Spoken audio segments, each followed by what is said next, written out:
Recording.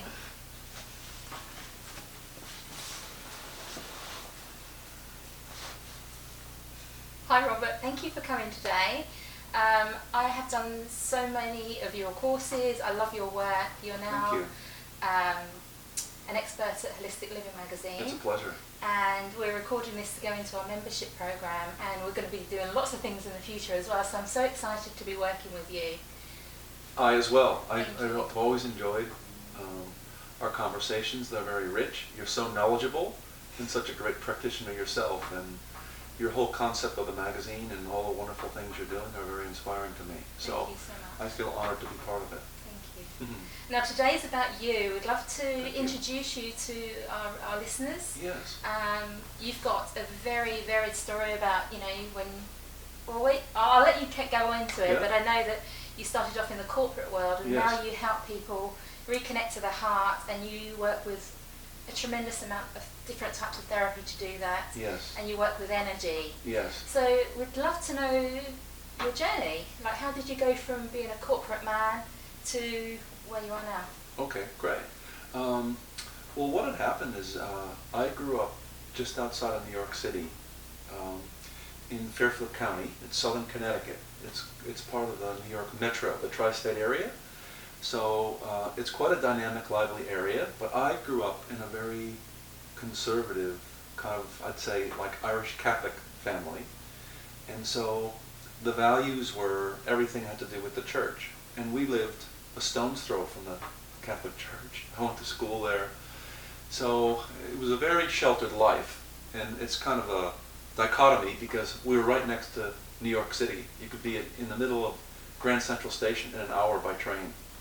So it's quite an edgy place, but yet I was quite sheltered. But something happened to me that I can't, all these years ago, when I was 8 years old. And it's all about energy. And I never, as a child, could tell anyone. I was 8 years old, and I got cut from the baseball team, and I was devastated. And then, when I was 9 years old, I practiced all summer. I got cut from the baseball team again. And to me, for an 8 and 9-year-old, it was too much. It was like the end of the world. And my brother said, look, you never give up. My big brother Jim was 8 years older. And he said, we'll practice, and when you're 10, you'll make the team. I said, all right. So I had this magical belief. I had enough talent. I think I just didn't have the belief. And so I admired this older boy. He was a few years older than me. He was the star Little League player. His name was George Nasita. Now George his family probably had Italian roots, so he didn't look anything like me. Sort of olive skin, dark hair, dark eyes, and I had blue eyes and light skin, sort of a Celtic look.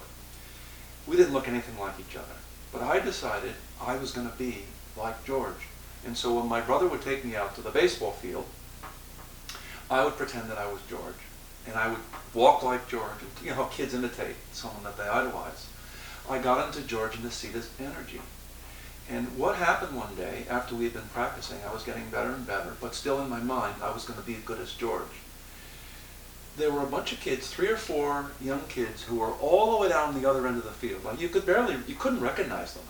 They were so far, the baseball field was so huge. There were 3 baseball fields and the one giant field. And they saw my brother drilling me, hitting balls to me, and I was picking them up and throwing them back. And they yelled out, George! And my brother and I stopped. George! Can we play with you? And so we just ignored it. We're looking around, there was no one else. So the boys eventually, 5 minutes later, walked over to where we were. And they said, oh, we're sorry. We thought you were George Nasita. I thought I was going to die. I said, how could they possibly think that I'm George Nasita? At first, he's older than me. He's bigger than me. It was stocky, and I was skinny as a rail, and 10 years old. It was, to this day, the only explanation that I could have, Sharon, is that I took on his energy. I was channeling him, and the funny thing about it is that year I made the baseball team, and not only did I make the team, I led the league in home runs, and I was the star pitcher for the championship team. We were the Indians.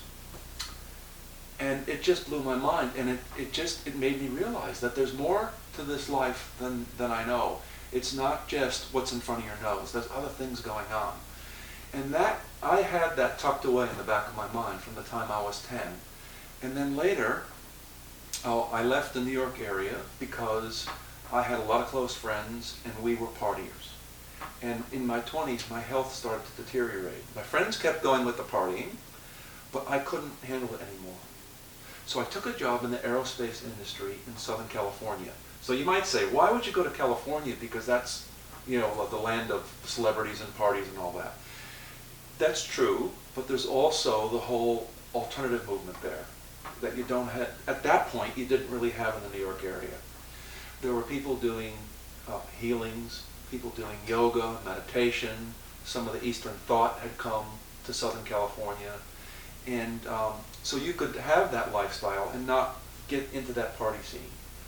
And then, you know, the job offer that I got was really good. I was really good in corporate, but I didn't like it because it was such a party scene. A lot of pressure and stress, and a lot of people in the corporate world, they do relieve their stress with alcohol and some with drugs and or even workaholism. It's easy to get stuck in that, you know, climbing the corporate ladder. And I climbed the corporate ladder. I was really successful, although, Sharon, I was never happy. There was always something missing. And so when I moved to Los Angeles, I was looking for a place to get a haircut. And I go walk into Heather's place. And only in Southern California could this happen. She cut my hair and she said, I see that you're troubled, and I'm also an acupuncturist. Good business. Yeah. And she says, I'm going to give you a free acupuncture session. She goes, because I had a cancellation, so I'm not cutting hair for a couple hours. I have time. And she said, where are you from? I said, I'm from the New York area, and I just took a job in aerospace, use aircraft. And so, yeah, I am a little bit lost, but I came here to find myself and get away from the party scene. And so she said, so she did the acupuncture session. She goes, I know a person who could really help you. Her name is Kathy Martino, and she's a close friend of mine. And she is the body worker of celebrities. And it's hard to get in to see her. You might have to wait 6 months. But I'll let her know that you're going to call and that you really need help. She gave me Kathy's number. I called Kathy, and she says, I have a long waiting list. What's going on? And I told her that you know, I had followed my Catholic roots, and I felt disillusioned by life because I was just climbing the corporate ladder, but there seemed to be no fulfillment. And if you wanted to fit in socially, you had to drink. And my health was on the line. I was only 27 or 28 at the time, but my energy had dropped way down. And I was always an athlete with a lot of energy. And I must have made an impact on her. I said, please help me. And so she called in less than a week. She goes, I have a cancellation. And so I had to lie to my boss because I was a new employee. And I went to see Kathy, and oh my God, a whole new world opened up. She put me back into my body and opened up things and energy, started having energy flow into my heart, which I hadn't done in years because I was so brokenhearted by things from my childhood. And she was just extraordinary. So now I got it. I said, no wonder all the celebrities go and pay her. She charges $40 for an hour, and she turned your life inside out. So guess what I did? I committed. I went to see her every Thursday at 4 o'clock for 5 years.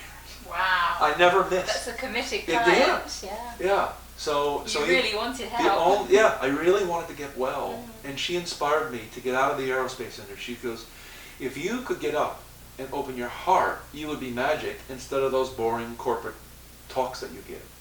And she goes, aren't you tired of being a prostitute for power and money? I said, I'm not a prostitute. She goes, well, you are for power and money. She goes, because it's not who you are. You're a very sensitive man, and over that, underneath that bravado, you could help people if you decided to drop all that attachment to the way it looks, to your status, to your position, to how quickly you're climbing the corporate ladder and all that. Because it's just a land of disillusionment. And already your health is being affected. A lot of those guys don't have a heart attack till they're 50. But at the rate you're going, you'll have a heart attack by the time you're 30. And as much as I didn't want to hear, I got angry at her, but I knew she was right. So she was amazing. She was part Cherokee Indian, Native American, and part Italian. And she had a troubled childhood, and she got involved with a teacher who mentored her. And so I ended up training with Kathy and Robert Sharp, who was a chiropractor. He was an older gentleman. But when she moved off to have a family to Arizona with her partner, Greg, I got a man's viewpoint of the work. So I got the yin and the yang. I got those 300 sessions with Kathy, and then I did another 100 sessions with Robert. But I got the training from him about how to open up chronic muscular tensions. And he told me that all this comes from Wilhelm Reich, you know, doctor, the psychiatrist, who studied under Sigmund Freud, the Austrian psychiatrist. And, you know, Reich was a genius. He only had a short life, but he authored 30 books. And it was all about how the mind and body are one, how character and the blockages that we have come from wanting to defend against the pain in the families that we grew up in. Because I know you relate to this, because you have an amazing story about your trauma in your life. And I had, you know, the Catholicism shoved down my throat with all the guilt and shame, and, you know, you have a sexual thought and you're going to hell, and it was just really, really over the top in my family. But I know that you can relate to this too. Oh, I certainly can, and I've done years of therapy on myself. But we were talking about this before. I think that going through all of that, once you've done the healing, that it's an amazing gift. Yes. It's such an amazing gift, because if my biological mother had never done what she did, I wouldn't have got all that learning, and global healing wouldn't exist. Possibly the magazine wouldn't exist. I wouldn't work with people's subconscious mind, because my biological mother was schizophrenic. I wanted to understand how the mind works, and that was key. You know, it was pivotal in my whole life. So I would never change that, and I can actually talk about my experience now and help other people. So I think, you know, it's amazing. But those emotions do get stored in our body and in our mind, and we need to work on getting rid of that, because otherwise it does cause disease in the body. I'm glad you mentioned that, because the way Robert Sharp, the late Robert Sharp, explained Reich's work is that what happens is, if you think of a young child, because I have a son who's just, he's the dream of my life. I just love him. He's 14 and a half now. But I could see from having my own child how innocent and how fragile their little nervous systems are. And we don't realize how easy it is to traumatize them. The way Dr. Sharp explained it to me was that the body says, okay, little one, this is overwhelming. You can't handle this. I'm going to take it from you, and I'll hold it for you. But I'm only going to hold it for a while, because you're too young to handle this. And you might say that energy of that trauma or that overwhelming experience goes in effect in the body's cellular memory, and it shows up in chronic muscular tensions, and it shapes our character. But then when we get older, the body says, I can't hold it anymore. And it starts to break down, and we get sick. We either have an emotional crisis, a mental crisis, or a physical health crisis, or we just become exhausted. And then, you know, the doctors blame it on, you know, chronic fatigue, or they have a name for it, and they want to give you a pill, but it's just a Band-Aid. And what needs to happen, as you just said, that experience of that energy going from in effect to out of effect is painful, but it's only painful for a little while, because then when you free it, you're brand new. All that energy that's bound in the past comes back to the present moment, and we use it for creativity, and we use it to help other people. So that horrible trauma or wound that you had and I had was actually a gift, so that we can now help other people find their path. So it's a very beautiful thing, and so for that reason, I've always believed in the touch, the body work, opening up those chronic muscular tensions. And you know, some people, well, it's just stress. Well, yeah, of course, stress sort of exaggerates it, but it's already there. It's been holding that in effect, and that energy wants to go out of effect and stream and flow. So our energy system gets really big, and we get vibrant and strong, which is our natural state. That free state, I've always believed, is our natural state, because we feel so magnificent. And it has nothing to do with chronological age, you know? So I see young people today exhausted, and older people are doing whatever they want. They're traveling, they're jogging, they go to the gym, they meditate, and it doesn't matter whether they're in their 60s, 70s, 80s, doesn't matter if that energy is moving. And if it's not moving, then we're going to start to break down. So true. I want to go back to the trauma that I had, because I've got I've got an example that I want to share. You know the Moro reflex that a child has, and they grow out of it within a few weeks of birth. It's the startle reflex. I had that until I was the age of 40. Wow. So 40. Wow. I never grew out of it because I didn't know that. I don't share everything. Some things are secret. But I actually had kinesiology on it because I didn't realise, but I was so in fight-flight all the time because I felt so unsafe as a child that my subconscious mind was like, you're always going to be on high alert all the time. So subsequently in my life I've had adrenal exhaustion. But I had this Moro reflex, so anything around me, I would just jump all the time. It was crazy. Wow. And the kinesiology, I had a few sessions of that, and it's just completely got rid of it. It's brilliant. But the reason I'm sharing that is because I didn't actually interrelate the Moro reflex and, into adulthood because it's meant to go, but I didn't think it was to do with that trauma, and it was only when I did the investigative work that I realised, and now it's gone. I feel so much better, and I'm calm, and I'm much more grounded and centred, and generally don't, sometimes I still jump, but I think most people do, but trauma can affect us in so many ways, and so many ways that we don't even think about, but it's only when we actually get to the root cause of what's going on and we feel better again, our energy can come back in our body and we can be our true selves. Isn't it exciting? Mm. So it's like one of the theories that we have in body psychotherapy is that rather than the pathology of you have major depression, or you have some kind of disorder, or you have chronic anxiety, we just say that you're not in present time. Mm. And that's why you can't stay present. That's why you have a propensity toward pain, inflammation, or infection. That's why you have a tendency toward anxiety, because there's something distracting you, pulling you out of the present time. Mm-hmm. And so, it is complicated because it has to do with the mind-body. It's the food that we put in, or having the right supplements, and knowing what supplements are right for us, and knowing what supplements aren't right for us. Mm-hmm. And knowing if is medication really needed, or is that the absolute last resort? And you mentioned kinesiology, because before I had that experience in California, a movie from the New York area, I was deathly ill, and still a very young man. I was exhausted. I had an executive position, and I was climbing the corporate ladder quickly, but I had no energy. I think I had chronic fatigue before they gave a label for it.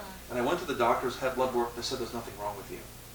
It was all emotional. They still do that. Yeah. Even though you do have chronic fatigue, yeah. They still can't really do the tests. Well, of course, Western medicine, they have tools that they use, and they have a model, but it doesn't show everything. Thank God for the alternative world. Yeah. When we put the two together, we have something wonderful. Mm-hmm. But anyway, I said I need help. I was working in Westport, Connecticut, which is a very exclusive area. It's a beautiful area. That's where my corporation was. And I just said, I can't go on anymore. So I walked across the street to this magnificent health food store. It was one of the first ones in the Connecticut area. And there was this beautiful Hawaiian lady, Wayne, and her son, Jeff. And they moved from Hawaii and opened the store. And I guess they had one in Honolulu too. And they wanted to be in the mainland, so they came. And there were rows and rows of vitamin A and B and every vitamin on the planet. I did not have a clue about nutrition.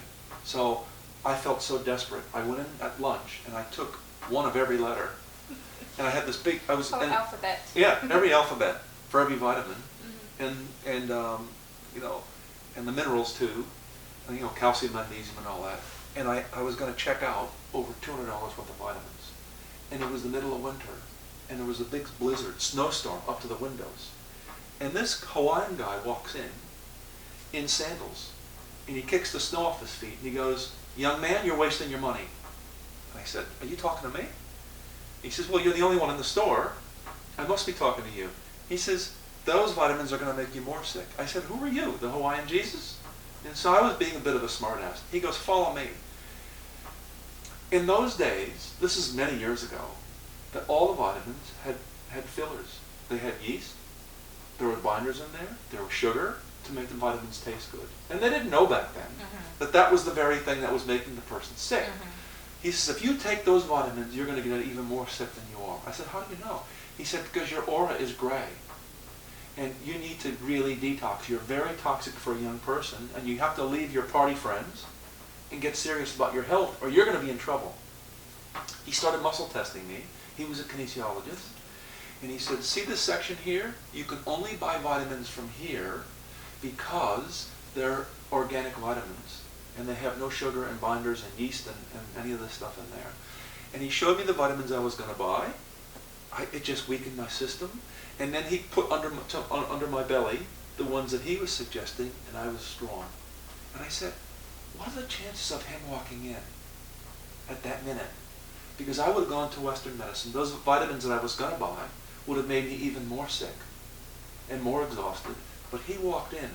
So I think if you're searching for the truth, and I was, and you ask for help, you ask Spirit for help, it shows up. It always shows up, yeah. And he says, you need to get away from your party friends. He says, move somewhere else where there's a drier climate. He says, because you're very sensitive to allergies and things like that. Take the vitamins that I give you and learn about kinesiology, learn about energy, or you're in trouble, young man. And so he lectured me, you know. But I knew something. You probably needed that. Something in me, I knew he was right. So I started thinking about moving, and eventually I moved to California, and then I met Kathy, the body worker, and so it all led to me leaving the corporate world. So what had happened was, I left the corporate world, and I'd studied kinesiology, and I started offering workshops and private sessions. Kathy referred a bunch of people. Some were celebrities. I was scared. But it all happened at once. I was successful immediately. This was 1989. And I started doing workshops. And I used kinesiology. And I used some of the deep tissue body work that Kathy and Dr. Sharp had taught me. And I studied transpersonal hypnotherapy, so I used some of that. I studied inner child work with John Bradshaw, and it all kind of came together for me. And so I was successful right away. But then after a year, I said, there's something missing. I am helping people. The bills are getting paid. I was making money. I gave up that big corporate paycheck and all that, and I was really proud of myself. But something was nagging away at me. So I called Kathy, and she said, come up to Arizona. Because in the meantime, she had 2 babies. They moved away to Arizona. And I said, it's all going good. I took your advice. I left the corporate world. I'm doing really well. You referred a lot of your clients to me. But there's something missing. So she said, come out. So I drove across 8 hours in one day. I drove into Arizona, through Palm Springs, got to Arizona. And they had this healing commune there on the property. So I stayed for the weekend. And she pulled this book out of her library. It said Core Energetics. She said, there's a Greek psychiatrist who wrote this book, but he's all alternative. If you could handle what this Greek prick dishes out, all your dreams will come true. And so I said, give me that book. And so the next day I drove back to LA, and I went to a diner. In LA they're open all night, even on Christmas, 24/7. In those days I drank a lot of coffee. I had a pitcher of coffee. I read the book till 4 in the morning. And I said, oh my God, this is it. I realized that I was in spiritual kindergarten. I had to start over. I called New York. Does Dr. Piracos ever come to Southern California? And they said, he's doing a workshop in San Diego this weekend. So I called up the organizer. And I said, do you have any spots left? And she says, John only allows 40 people, and I have 39 bookings. So I got goosebumps. And I went down to San Diego for the weekend, and I saw a master at work. John Piracos created bioenergetics with Alexander Lowen. He studied under Wilhelm Reich, so he goes right back to the fathers of modern psychology. But he went down that path of the alternative, of the body, mind, and how the character is in chronic muscular tensions. And so I watched him work with 40 people for 3 days. If I had not seen it with my own eyes, Sharon, I wouldn't have believed it. And I went to see him and I said, I have to train with you. He says, well, next year I'm doing a 5-year training in San Francisco and you can come along. And I did. And that opened up my whole world. And shortly during that training, I got invited to Australia, and I went out to Perth, and it was incredibly successful. So I brought the core energetics training to Australia, and it became the largest in the world. And I had that training for 10 years, and then I decided I wanted to spend more time with my son. So in 2010, I closed that training down. Right now, I just work in Sydney, and people come from interstate, and sometimes I work in California. So that's where I'm at the moment. But it's been a very exciting journey. Amazing story. It amazes me how the right thing always comes at the right time when you're searching. It's all perfect. Most therapists have a story like that. It's Yeah. only when they got sick or something happened to them that made them wake up. Yes. And realise that what they thought they knew isn't reality, and they need to search for something else. And I think when you hit that point, it's a pinnacle in changing. So I know that we'll have a lot of people that watch this that might be in that situation now, where they're looking for something else, but they don't really know where to go.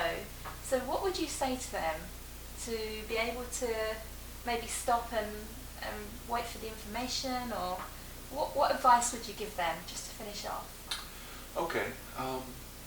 Just a couple things. First of all, I think what you're doing is amazing, and I think it's going to be one of the best, if not already, because it's brand new, online resources. Your magazine, Global Healing Exchange, where people can find alternative practitioners who have a great deal of expertise, and most important, they have love for people, because that is the ingredient. And I just want to say, even to other healers, because I've been at this for a long time, I've been working on myself for 40 years because I needed to have so many issues. And I've done so many trainings and so many different modalities, and a lot of them have everything to offer. Most of them have a lot to offer. But it is really the subjective relationship between the practitioner and the client that heals. It's not the technique, because all the techniques are good. If there's a pure intention between the facilitator, between the practitioner, and that client to get well. Intention rules the world. We know this now from quantum physics. And so I think find someone who you really resonate with and you can give over. So once you give over, there's a subjective relationship that it has nothing to do with the objective technique. And that creates a flow of energy between practitioner and client that gets you well. See, because I really trusted Kathy. I really trusted Jeff, the kinesiologist. I just knew he was right. And Dr. Pirakos and a lot of other teachers and healers and therapists that I have. And I could see the ones, I realized that this person is very skilled, but there's no connection. So I didn't go back. And it doesn't mean that the person wasn't really good. It just, that person wasn't right for Robert. And I say to people who come to me, make sure that I'm the right person for you. Because you can't be all things to all people. And when you have that vibration that goes between you and another person, then that person gets well. So that's the first thing. The second thing is everything's a blessing. Because if you reject what's coming at you, it takes longer to get well. If you embrace everything that life offers and realize that even though it's excruciatingly painful in this moment, it is just a moment in time, and it will pass. And you'll heal quicker if you say yes to bring on that illness and say, I'm going to look at how I created this. Instead of being a victim and running around for someone to fix me, because I was running from doctor to doctor, hoping I would get the right antibiotic, that then I could go back to party with my friends, And it just never happened. I didn't get well until I looked at how the partying was an escape from my own pain. And so I just had to give that up. And it was hard for me because I love my friends, and you get into that party mode. It's a lot of fun. There's a lot of fun in the dark. Oh, I've been there. It's exciting. A lot of years of fun. So I said I had this great job in Los Angeles, so it was a valid excuse to move away. But I was really moving away from what I couldn't pull myself away from with my own volition. I had to physically move, and then I found another environment that was very open to a spiritual way of looking. And then you don't have to throw away your friends, but you just can't be in that environment anymore. And so I think two things: look for your magazine is going to be a wonderful resource. It is already, and